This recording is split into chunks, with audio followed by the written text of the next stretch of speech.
जतमध्ये पडळकर यांच्याकडून दुचाकीवरून प्रचार केला जातोय। पडळकर यांनी गल्लोगल्ली जात बैठकांचा सपाटा सुद्धा लावलेला आहे। भाजपकडून जत नगर परिषदेची निवडणूक स्वबळावर लढवली जाते।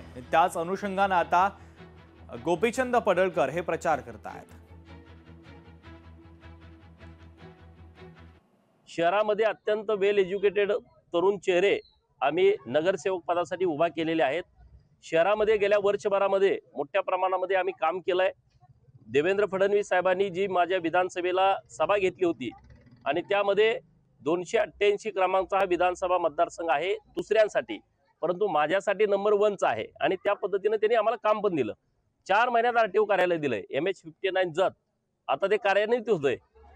आता वेगवेगळे प्रकल्प दिलेत। पाणी पुरवठ्याची योजना मागे एकनाथ शिंदे साहेब मुख्यमंत्री असताना देवाभावानी एकनाथ शिंदे साहेबांनी दिले, त्याचं काम आता 70% पूर्ण झालेलं आहे। लोकशाही मराठी ऐका, पहा, जागरूक रहा।